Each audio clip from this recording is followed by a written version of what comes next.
Welcome to PolyCast, an official podcast of Apolyton Civilization Site. Daniel Quick, Makahlua, Imran Siddiqui, Cartimandua, with guest co-host KMadeleine.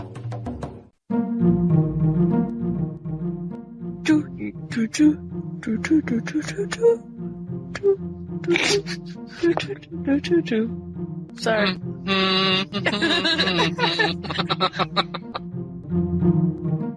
This is episode 66, and today we have with us as our guest co-host, Kelly or KMadeleine. Hi. Of course, we have Daniel Quick, obviously, Imran Siddiqui, unfortunately, Makahlua, Most awesome. and I'm Cartimandua. Perfect. I know. You don't have to tell me. Perfect. I know. 200 frigate navy was hilarious. Gotta love the AI and particular situations that they get hung up on. This galley stuck on a single inland lake tile resulted in Victoria building 210 frigates in this game from Dalgary. Largest navy I've ever seen. She was my neighbor to the north, relatively peaceful with me. I'd already vassalized a very difficult Ragnar to the south. Caesar was the powerhouse in this game and on another continent. Victoria's land stack was surprisingly pathetic when Victoria attacked in 1860. Then her navy started to move around. I started with a few ironclads, which I'd kept in port. Any left in open water would be swarmed. After 15 turns or so, I upgraded them to destroyers and went to work. I ended up with 8 super-promoted destroyers and was killing about 6 frigates per turn for 35 years marathon speed. Well, she kept building ships to kill this barbarian galley and an ice lake on her coastline, but could never get to it. It was a huge Tectonics Monarch-level game. So she kept building ships to go after it, and then the AI's like, oh, the galley still isn't gone, I need to build another, and another, and another. So she went totally nuts. Oops. Boat, get distracted. Boat, get distracted again. Boat. So, Kelly, you have to choose a segment for us. Which one are we going to start with? Is it going to be Senate, Forum Talk, Research Lab? But I don't want to have to pick. Research lab. All right. We don't have a Research Lab topic. No, I'm just kidding. Yes, we do.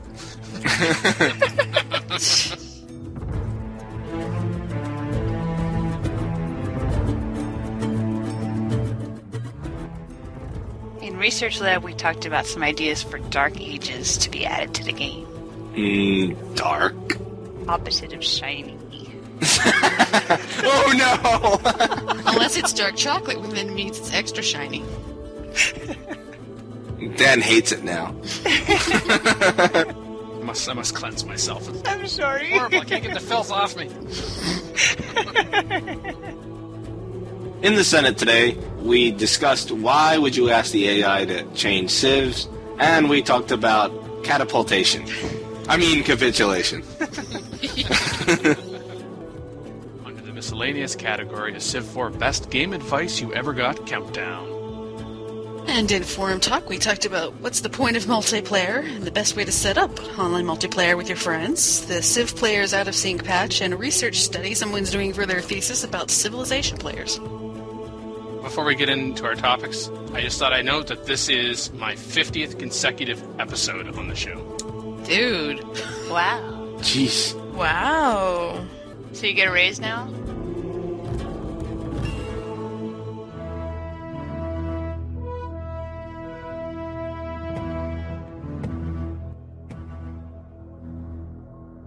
Come on into the Research Lab, where we explore concepts that are not in Civ yet, but maybe in the future.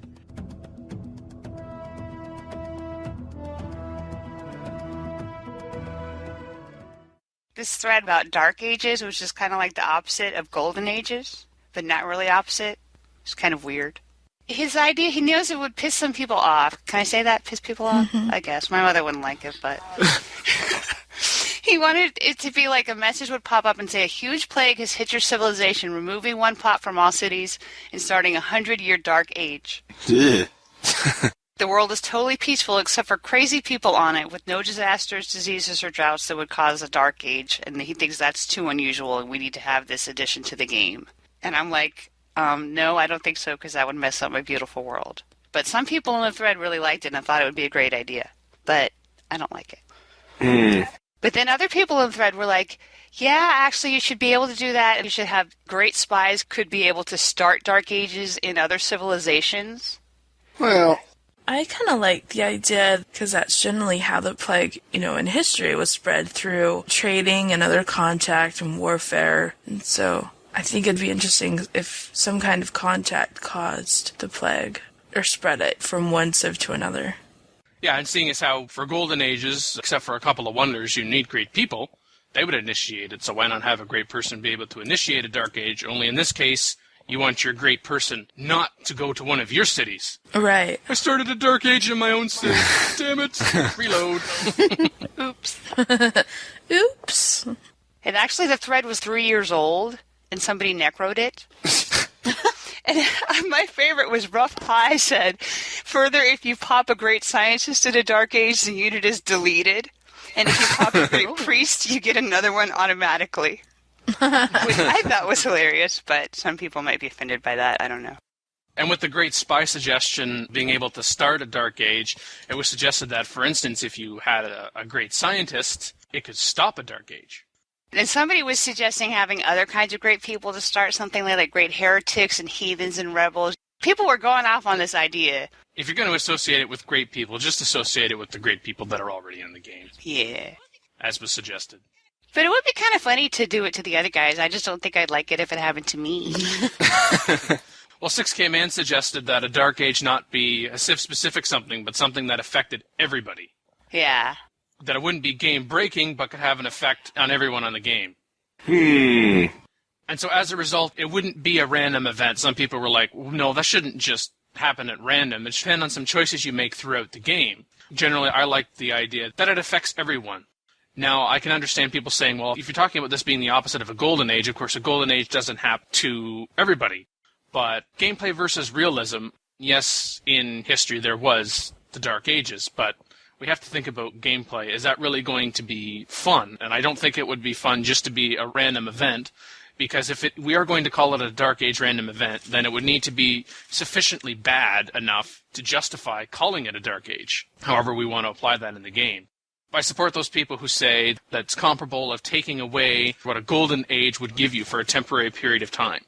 But maybe if it is going to be Civ-specific in a game, maybe at some point everybody gets a Dark Age. Whether it's everybody gets a Dark Age at the same time, or whether people get a Dark Age at different periods of time. And of course that could be problematic, particularly the latter, because your ability to address a Dark Age early on probably isn't going to be as well as your ability to deal with a Dark Age later on. The thing about having it so that with a Dark Age that there's a benefit to it, since we're talking about it being the opposite of a Golden Age, there really isn't a negative for a Golden Age, other than the fact that you've used a great person to start a Golden Age, for instance, rather than use it for some other purpose. And that's not really a direct negative. That's something you've got to take into account in the particular situation. Yeah. It sounds a bit complicated when you start saying, oh, the Dark Age would do this negative, but it would do this in terms of a positive. Well, I like how Blitzkrieg says and ties in the link with the church, because the church really did take over in the form of what he calls a pseudo-empire during the Dark Ages, and they encouraged, in a way, the Dark Ages by refusing to spread education to the common people. So I think that's interesting that other things will decrease the church, and whoever perhaps owns the church would flourish. I think that makes a lot of sense, historically speaking. In some respects, maybe that's something to consider instead of making a total random whatever. Because the main Dark Age that he's talking about, as people pointed out, was through Roman collapse, and Golden Ages are done because you meet certain criteria. They don't just pop out of the blue, necessarily. Maybe some criteria will have to be reached, or should be reached, and then you say, okay, we're going to put you in a Dark Age because of it. Like, you're sending out too many missionaries. Shala Grimson even ties it into civics, suggesting every turn spent in Theocracy should get a 5% chance of a civ going into a Dark Age, but give it a few advantages as well as disadvantages. If we were going to do that, then I would think then, okay, what civic would give you a 5% chance of going into a golden age? Do we really want to get into that kind of game balance issue? Do we really want to tie that into civics? No, because you'd have to balance it out with a pretty decent good thing. 5% chance of a dark age. What would balance it out, necessarily? It seems more apt for a scenario. Or a mod. Yeah. That would make it more interesting, more complex. A random event is really like, oh, you just lost all your gold, and then you can go on from there. It's a one-turn kind of thing. Mm-hmm. So I agree. I don't think it should be a random event. But I think it could be large enough to justify perhaps a scenario or a mod as well. I like what Fly Tire says, though. He's had his own dark age before in the game. He just didn't need the computer to tell him through.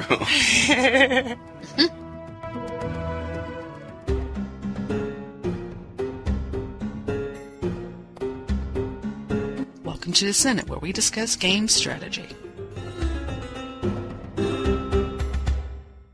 Orb the Great is asking, why ask the AI change civics? He's saying Civ 4 is not like previous Civs where you ask and demand other Civ to change their government because you know that that will put them at a disadvantage, like asking them to switch from democracy to monarchy. So he's asking, what is the use of asking the AI to switch? He's polled the Civ populace for their helping him. And some saying it can improve relations for one, and it can be to your benefit, such as changing it from mercantilism to free market or something. I saw this thread, and yes, the question being, why ask AI to change civics? And I usually view it as, why change civics because the AI asks? ? I don't usually try to leverage my diplomatic relations to get people to change their civics. I like it from the perspective of improving diplomatic relations more directly. If I have a civilization that is more powerful than I am, has access to me, particularly if our relationship is kind of on the line, like it's at cautious or annoyed even, and they ask me to change civics, yeah, I'm looking at a turn of anarchy to switch into that civic and a turn of anarchy to switch back if I decide to do that, unless I'm playing with a spiritual trait. But are those two turns of anarchy going to be worth it for improved relations? Because then you'll get, oh, you chose our favorite civics. You'll get that positive diplomatic modifier. It's very situational. It could be worth to change your civics when the AI asks you. Yes, I acknowledge, Kamikaze, your point about benefiting you, getting someone to change civics, but usually they're not going to change civics just because you ask. Saying, could you please change the civics just for an old friend, just because of your relationship to that point? I'd rather not use my good relations for that, and most of the time they say, oh, will you adopt this civic because I'm trying to screw you over? And it's like, well, sure, just give us this technology. Is that really a good trade for you in the long run? Generally speaking, I say no. Well, sometimes you want them in free market just so that you can get trade with them. You want them out of Merc because you want to trade with their cities. That's true, but then I would also say that would probably be improving their economy. Suppose if I am in need of additional means of trade, if I'm limited in my contact, perhaps it's the only Civ that I have any kind of meaningful contact with or that I can trade with, then maybe, yeah, if we're at that point in the game and they can switch to free market, maybe in that particular situation I would. But most of the time, for me, I'd rather them stay in mercantilism and have them continue to screw over their economy on their own choice. Well, if you have Astro and they don't, then they're not benefiting from the trade and you are, if you're overseas. It's just stuff like that. I mean, there's cases where you want them to change.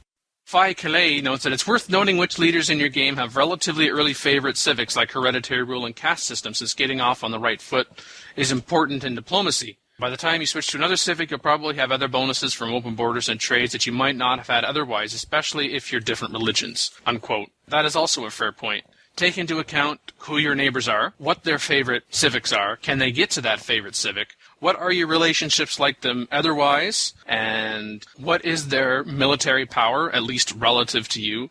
Other than their favorite civics, if they adopt a civic and you have the same civic, but it's not their favorite civic as identified in the game, then you're not going to get that.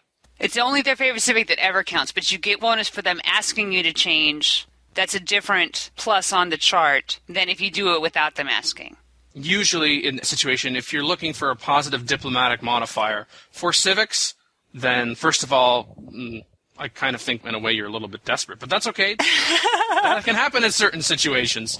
I would wait until they asked, because most of the time, I'm like, you want me to change civics? A couple of times it's like, oh, you know what? I should have switched to that. I really want to adopt the civic this other person has, but I don't want to switch to it until they ask me. That's not a sufficient reason. They may never ask you, and then you lose all those turns while you're waiting for them to ask you, and then they finally ask you. I had a game recently where getting into riflemen and infantry, and at the time I was the fourth most powerful military on the planet. This guy was number 2, but he was on the other side of the continent, but he had very good relations with the civilization in between me, so I'm thinking, he can get to me over land. And I was in a war with another civilization on the other front, and I was kicking his ass. He was going to be eliminated, but my relationship with this civilization was right at the cautious mark, and I was running representation, government civic, and he asked me to switch into universal suffrage. And I thought, well, I really don't like the idea of 2 turns of anarchy, but it's not really going to impact my war directly. It's something that will make him happier towards me, or at least not risk the possibility of him going from cautious to annoyed. And I thought, because he has good relations with the civilization right next to me, if that one guy gets annoyed, he could drag in my closest neighbor and say, hey, you started this war with DanQ, you should join the war against DanQ too. And then I thought, I'm going to get screwed. So I agreed to that civics change because of all of those points lined up. And so then he was happy with me, and then for some strange reason, a few turns after I did that, he vassalized himself to somebody else, and his master wasn't even running that civic I just switched to, and I was like, oh, for God's sake. I love that. But now you got capitulation. Ta-da! I will never capitulate. What? Capitulation spelled a couple different ways. No. Catapulation. No, catapultation. That's different. Well, Civ4 Rocks personally loves catapulation, but sometimes he can't get someone to catapulate, and it bugs him. So, he wants to know how to have people catapulate, and wonder if they're just some leaders that just don't catapulate due, D-O, to pride. Is he typing this on like a BlackBerry or an iPhone or something? Could be.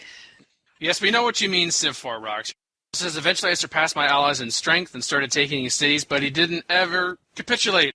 I had 2 vassals already, and he was being attacked by the Holy Romans and me, both of whom were many times stronger. Are there some leaders that just don't capitulate due to pride?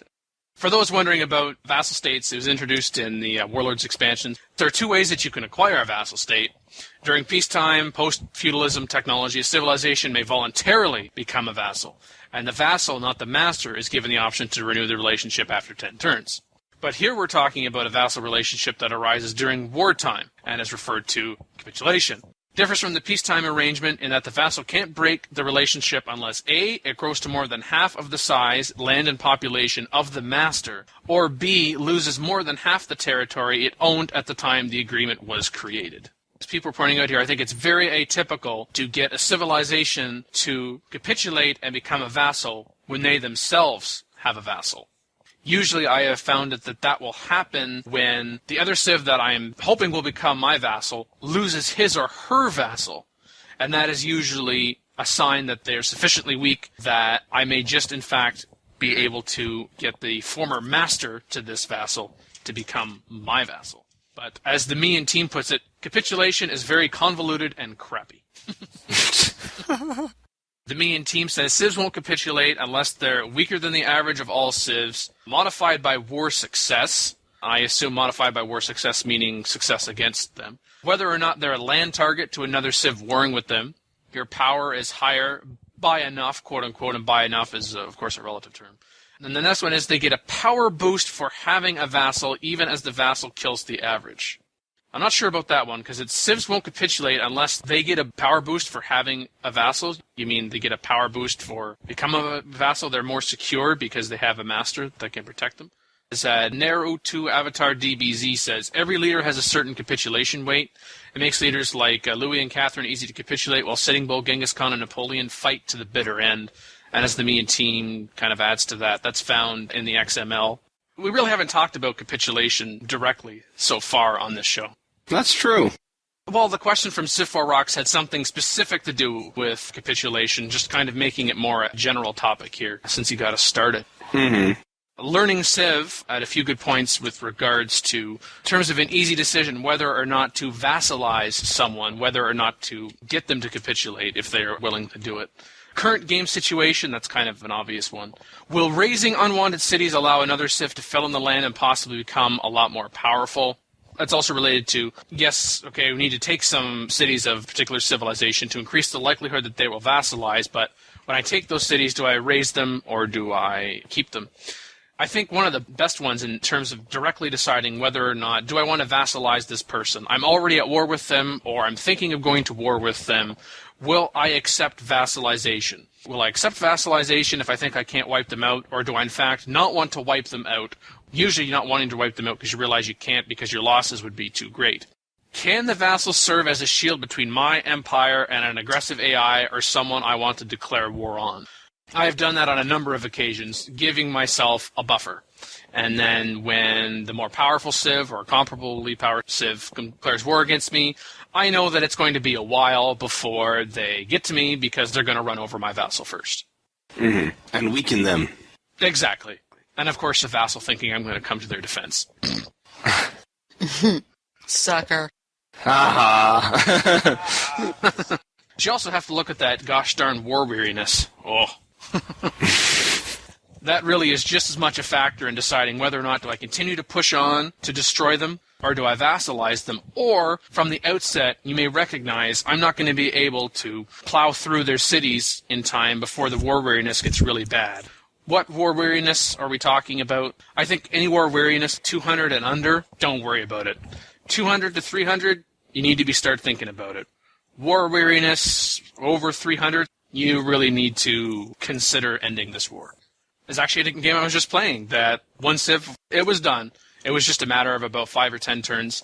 And suddenly, next turn, I find out that so-and-so, another civilization across the continent, I was playing on a standard-sized Pangea map, vassalized the Civ that I was attacking.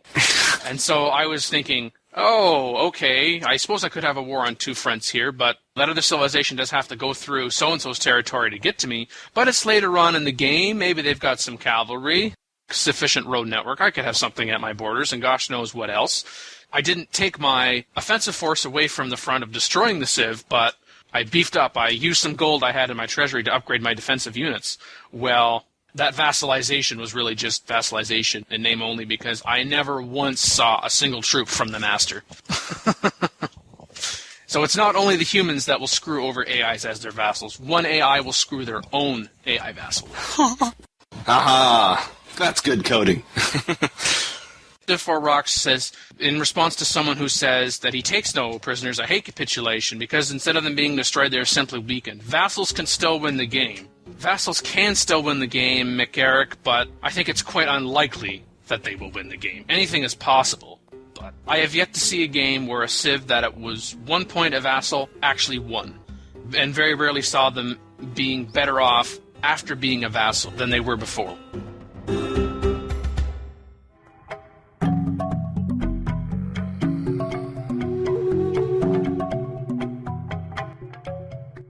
Best game advice you ever got from I Am. Probably the most simple and useful advice I got early on was to attach a warlord to a scout explorer to create a super medic. X-Men 510. Sorry, I'm not going to do top 10 game developers, so I hope you will accept this top 10 list instead. From the thread, the top 10 best game advice you ever got. Yeah. Ooh, top 10 list. Number 10 from Shulek. Take nothing personal. Leave your ego at the door. Especially in multiplayer. Indeed. From Bostock, number 9, ensure your city sites have enough food. Mm-hmm. Yes, long-term planning, very important. From Thaddean, number 8, you don't need an early wonder or quit. Let the AI build it for you and take it from them. Mm-hmm. Especially in the higher difficulty levels because you're unlikely to get the wonder anyway. Beat them anyway. From Grommet 5, number 7, build a bigger stack. Oh yeah, and add elephants. Jackdog, number 6, keep an eye on the power graph. It tells you if you're about to get trounced. Absolutely. You can tell, not just from the power graph, but also from demographics.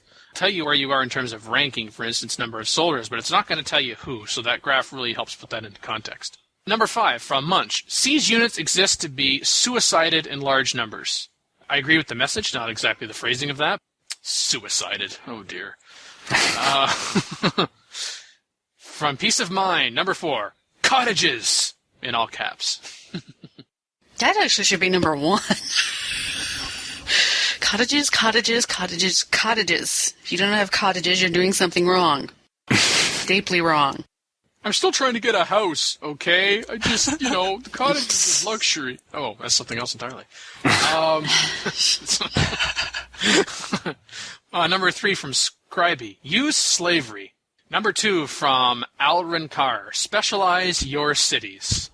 And number 1, best game advice you ever got from people in this thread comes from Niles. Land is power. Absolutely. Early expansion is important, of course, without crippling your economy and the ability to defend it. But that's the tricky part. Yeah. Honorable mentions. 1 from Extra Crispy. Save before you declare war. Well, it's a single-player thing, of course. I suppose you could try that in multiplayer. Hey, man, I'm going to declare war on you next turn, so can we, save it in case this goes badly? Oh, sure, why not? And from Ingod. Quit wasting your life on that damn computer and get a job, you bum. Whoa! Yeah, that's the best game advice I ever ignored. Right there.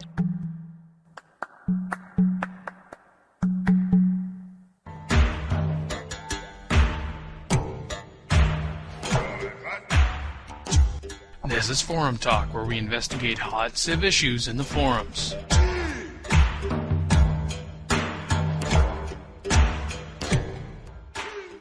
Somebody wants to know, what's the point of multiplayer? Even on small maps on a few civs, the games last so long that people don't even stick around to complete them. Well, first off, you're playing with the wrong people.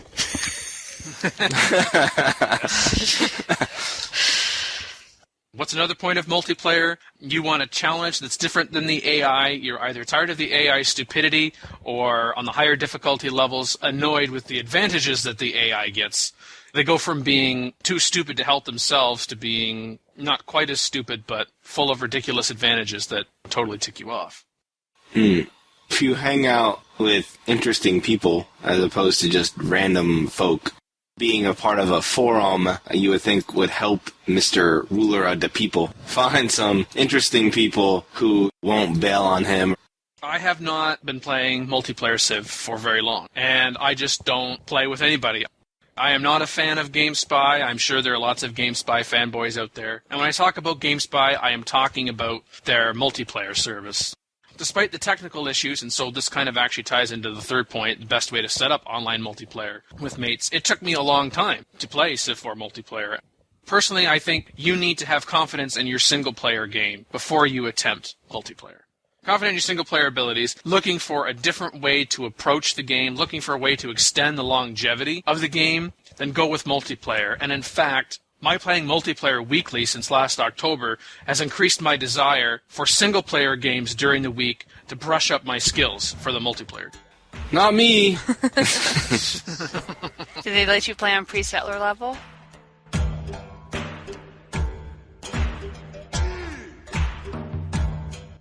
So from Ruler of the People over to Simo, he asks, what is the best way to set up online multiplayer with mates?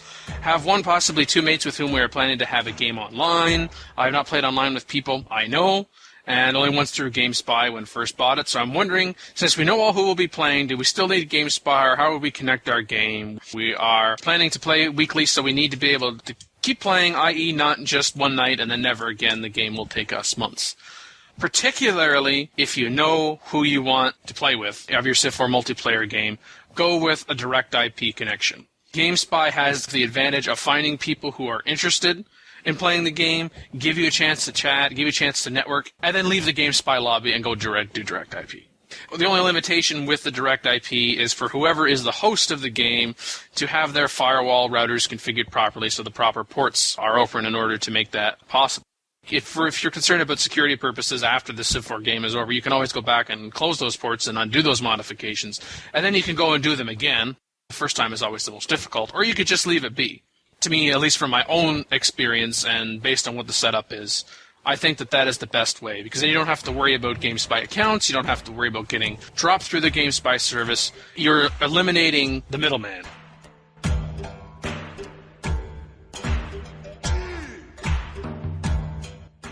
The Civ Players Out of Sync patch. The global admin, owner, and operator of the Civilization Players League over at civplayers.com is Canuck Soldier, John Ryder, past PolyCast guest co-host. He announced sometime in March, mid to late March, a solution to the out-of-sync amphibious assault bug that produces an out-of-sync error in multiplayer. As he says, quote, "This is an unofficial patch and it will not cause a mod tag," unquote, that's in the game setup. Further quote, "but it will cause a first term out of sync if all players do not have this patch," unquote. He then says, "So please encourage all multiplayers to download and install this patch. The faster this spreads, the sooner the transition period will be over," unquote. And the discussion on CFC has spread over 4 pages, and the response has been quite negative to this patch. He talks about the transition period will be over, and a lot of the position is that good job, John, good job, Civ players. You are splitting the multiplayer community right down the middle. You end up with people who do not want to patch and do want to patch. You also end up with people who are not comfortable with patching but want to pick up a game. You end up with people being very entrenched in their patch or anti-patch when it comes to this out-of-sync play, and that it is really hurting the Civ 4 multiplayer community. I have not tried this out-of-sync patch myself. Based on your introduction, that's quite a reputation to have. You have divided the community. Harsh. Yeah, that thread got pretty ugly. The out-of-sync error that's being referred to is a later game out-of-sync. The 3.17 patch for Beyond the Sword, which is the latest patch for Beyond the Sword and highly speculated to be the last official patch from Firaxis, Civ 4's developer, of course. They introduced a bug that results in players getting out of sync when performing an amphibious landing by moving transports directly onto an enemy-occupied tile. Back on the 19th of February, Alexman Menzeres, who was the co-lead on Beyond the Sword with John Schaefer, known as Trip in our community, said, "Here is how to fix it." He referenced a piece of code and said, "Change this piece of code to this other piece of code." Where some people are not comfortable in doing that, so one individual in the CFC community, Peace of Mind, said, "Here is the fixed file." What had happened is that he fixed it and then did the recompiling, whatever was required.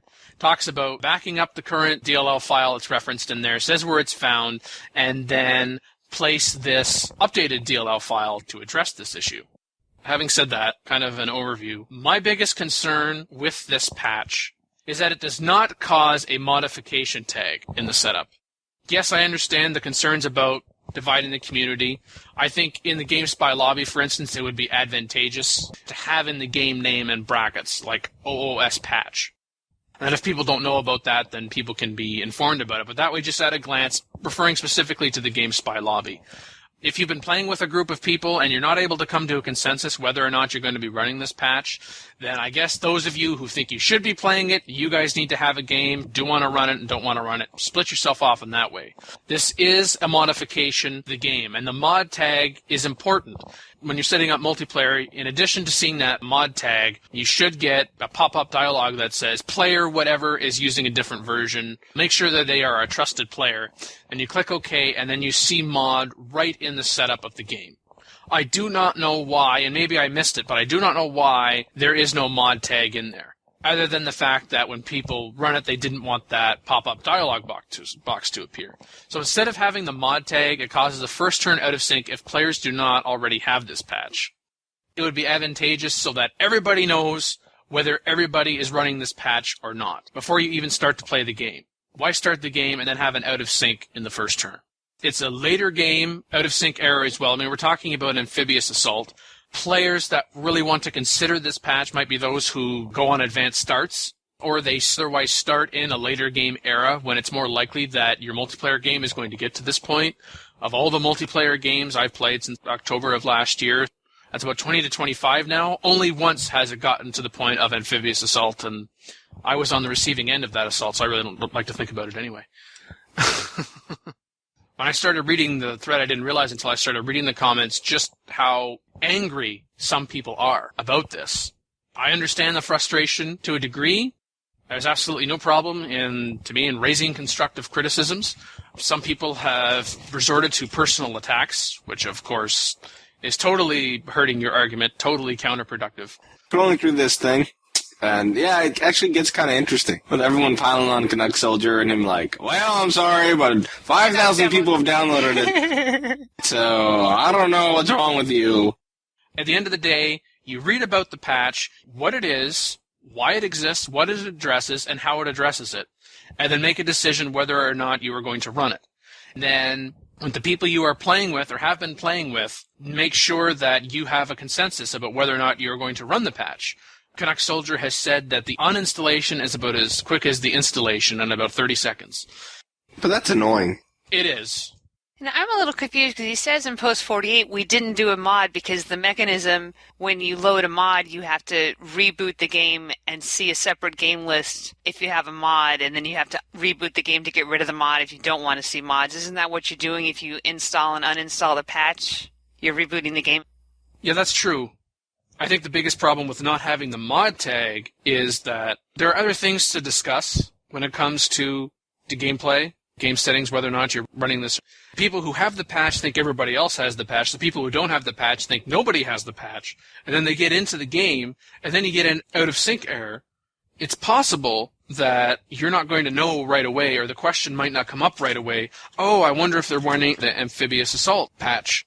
When I've seen an out-of-sync error, that certainly has never been my question. Is someone running a particular mod? We shouldn't have to worry about that modification, because if there was a mod, then there would be the mod tag at the beginning.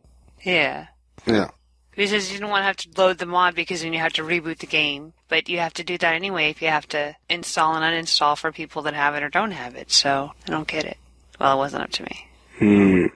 Since this is coming from Civ players, for instance, in their leagues, if they insist that people run the patch, then you could certainly disagree with that, but it is their league.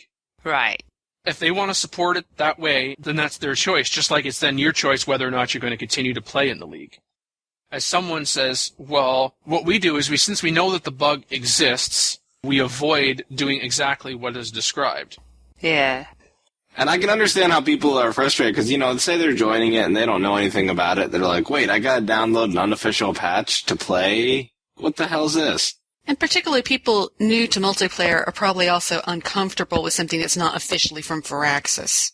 Yeah. Yeah. And everybody just wants to play the game. Nobody's trying to ruin the game. So it's frustrating for everybody, I'm sure.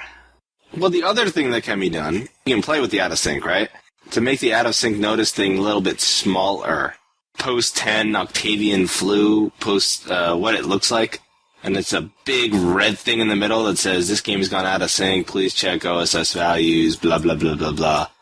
It is quite obvious in that way, but if you are out of sync, it's important that you see that it's out of sync. It's true that you can continue to play when it's out of sync, but you are asking for something to happen in the time that you get the out of sync error, and then you continue to play on, and then the game can run into even more difficulties where everything that you've done certainly post out of sync is lost, and you'd have to go do it again. That's why it's so prominent. Yes, it's annoying, but it's purposely annoying. That I find annoying about the out of sync is when it's flashing, and if it's telling you to check the values, it flashes for like a second or half a second, and then disappears for a few seconds, and then comes back. It'd be nice if it just stayed solid, so then at a quick glance we can see the OSS values, and I don't have to wait for it to blink half a dozen times so my eyes can check what the values are. It's like, okay, I saw my out of sync. Okay, oh no, it's gone again. Okay, I'll check this person. Oh no, it's gone again. Yeah, no, it goes flash, flash, flash, flash, flash. How am I supposed to read who's out of sync? It seems I am more, let's say, sympathetic towards those who are on the other side of Mr. Canuck Soldier.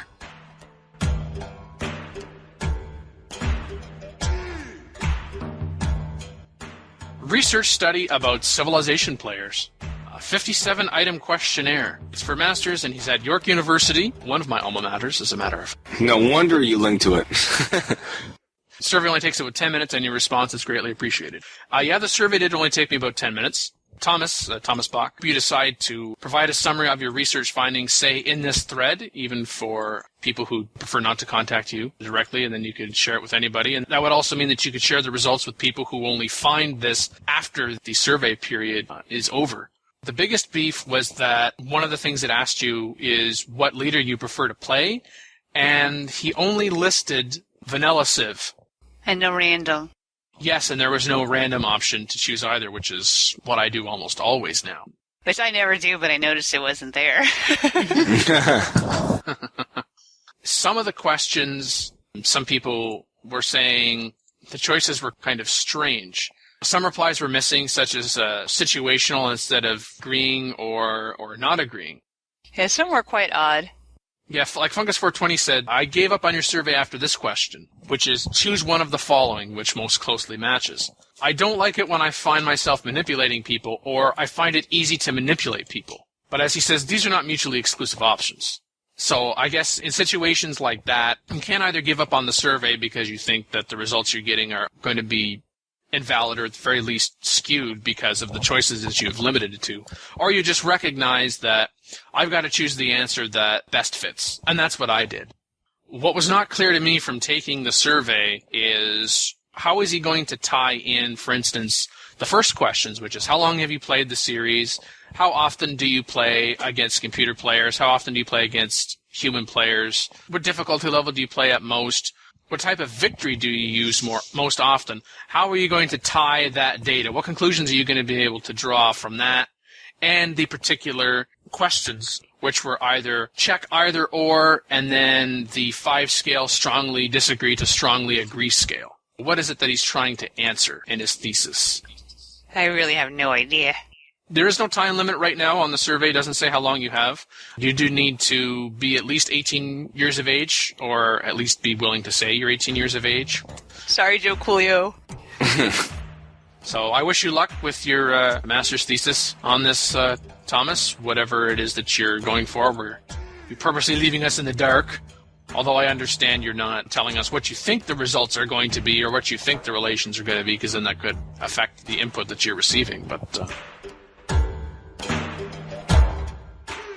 calling today. In North America, the number is 301-637-7659. That's 301-637-POLY. In Europe, 44-121-288-7659. That's 44121-288-POLY. You can Skype us at the PolyCast. Or email us at polycast@apolyton.net. For more information on PolyCast, Our sibling shows Modcast and Revcast. Or about PolyCast in general. Log on to the series' official website at polycast.apolyton.net.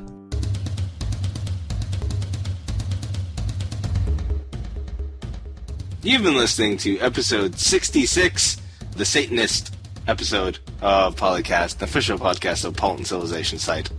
I have been Imran Siddiqui, and joined by this motley crew consisting of Daniel Quick.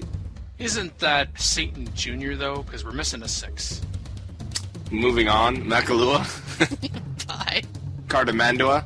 Bye, everyone. And joined by our old friend, KMad. Bye.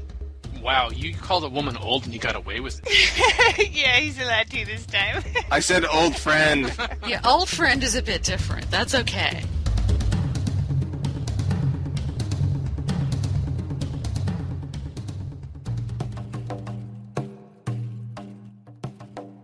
Do the R-rated countdown. Yeah, she hasn't heard that. No, I'm not going to do the R-rated countdown Oh, today. please. A request. Oh, jeez. You shouldn't have asked. All right. It's 3 words, so instead of a countdown from 3, it's, go.